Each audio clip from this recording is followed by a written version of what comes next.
Today, I'd like to talk about Nikola Tesla, the mysterious man in MGTOW who invented the 20th and 21st centuries. Without discovering the alternating current motor, we would have been without many of the technological marvels that we now surround ourselves with.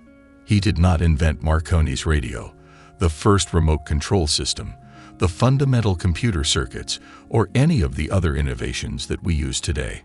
Instead, he invented the modern electrical system radio. However, he never got married and never had any relationships for that reason. According to all accounts, he put himself into a state of intellectually used uninterest, as Stardust would refer to it in his day, by making use of his enormous intellect. Tesla became completely disgusted by what women had become in his time and felt unworthy of them as they once were. He is alleged to have been gay by some. Others assert that he was in love in secret. However, for my purposes, I will assume that he was a single man throughout his entire life and made the decision to pursue his scientific accomplishments without being distracted by women. Tesla was able to observe, in his time, how women's lives were changing as fossil fuels and cheap electrical energy made women's lives easier and was destroying civilization as we know it. But why rely on me? The following are actual quotes from Tesla discussing how women have evolved since his time. Mr. Tesla has arrived in place of the soft-spoken gentlewoman of my reverent worship, the woman who believes that her greatest success in life will come from dressing, speaking, participating in sports, and achieving everything a man does. Naturally, Tesla is referring to the male invasion of space at the beginning of the 20th century, when women began working, voting, and taking on traditionally male roles. The Galveston Daily News in Texas took this quote in 1924, and some of the other quotes I'll use are also from that newspaper. Tesla goes on to say that he put women on such a high pedestal that he couldn't feel like he was worthy of them or their love. He also said that he thought modern women who tried to be like men were beneath him, and that there wasn't a true middle ground between a woman who nurtures and a woman who follows in their father's footsteps. The latter is inferior. Tesla claimed that his mother and three sisters, Milika, Angelina, and Maza, outnumbered his father in the household where he grew up. He even acknowledged that his mother was a big part of his creative spirit and that the support he received from his family's women helped him become one of the greatest inventors ever. In a small rural town, he knew what it was like to be a man surrounded by strong women who were also strong and busy taking care of household duties. Women who continued to fulfill their traditional responsibilities as housewives and caregivers. He continued by claiming that his mother fostered his curiosity and creative spirit. However, his mother and sisters were not the same as the women of today.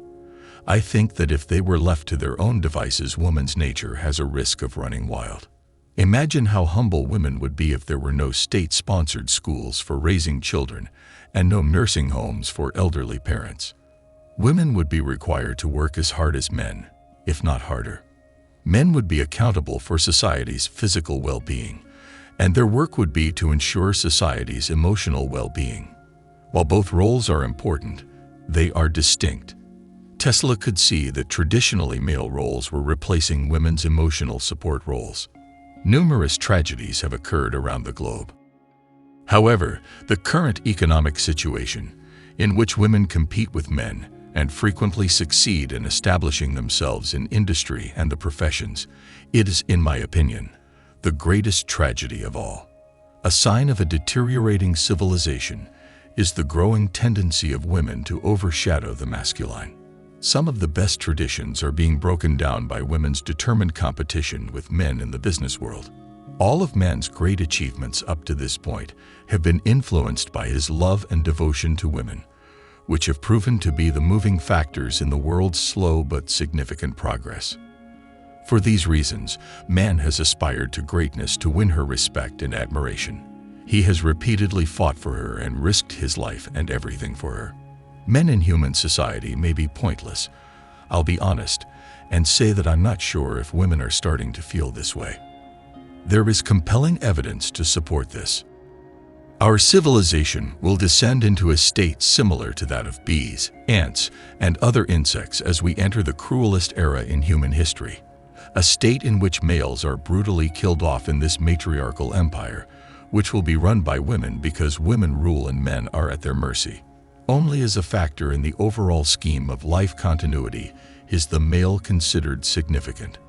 I find it extremely disappointing that women have a propensity to sideline men, replacing the traditional spirit of cooperation with them in all aspects of life. Men are losing their sense of independence as a result of women's cleverness and independence in the business world. He is losing the enthusiasm he once had for accomplishing something that would compel and keep the women's devotion. Today, it doesn't appear that women want that. They seem to want to rule and control. They wish for men to emulate them instead of looking up at him. Although I've never met any of Tesla's contemporaries, the women of our time are almost perfectly described by Tesla. It is absurd to contemplate the possibility that women might admire men. However, he claims that they once did. The men in my life seem to be looked down upon by every woman I know today. He added that he saw this shift in women as a global movement and that women were moving into male-dominated workplaces and imitating male traits. Because she believes Victor's contentment is absent from her life, the woman is the victim. She is ambitious, often going above and beyond her natural capabilities to achieve her goals. She frequently overlooks the fact that not all women are movie stars. I get the impression that women are not particularly pleased with their newly acquired freedom or the new competition they are waging so consistently against men in sports, business, and the professions. Naturally, the question of whether women themselves are the winners or losers arises. I consider the true woman to be beautiful because of her immense power, a goddess-like figure in every way. She could rule the entire world. I believe that everyone would acknowledge her leadership. In effect, Tesla is saying that women are not beautiful in terms of how they think, act, or feel. Tesla gives the impression that he is erecting women, but in reality, he is insulting them. He is simultaneously demonstrating women's flaws to male readers while simultaneously boosting female readers' egos. This is fantastic. He continues by stating that history has provided us with numerous examples of extraordinary women exerting wonderful influence. These include the mothers of great men, but their influence did not stem from their desire to surpass or even compete with men. In this instance, he asserts that great men are nurtured by wonderful women and that the historical significance and position of women as second-rate men is inappropriate for them. I believe that women are also responsible for raising girls to become the next generation of women and for the next generation of men. Similar to Isaac Newton, who also did not get married or date, Tesla developed the technology that the state and modern women use to exert control.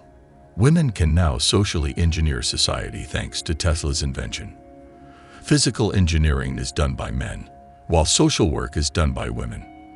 The majority of Tesla's remaining life was spent without satisfaction. He said that he loved a female dove like a husband and was obsessed with it. Life adores wives. The majority of men yearn for love. However, it need not be a woman's love. What if it's a child's love? I know a lot of married men who say they hate their wives but love their kids. What if gestational surrogacy allows men to skip the initial love and subsequent hatred of women and move straight into the phase where they have their children free and clear, rather than tolerating the controlling females who are attempting to raise children in the manner that they see fit?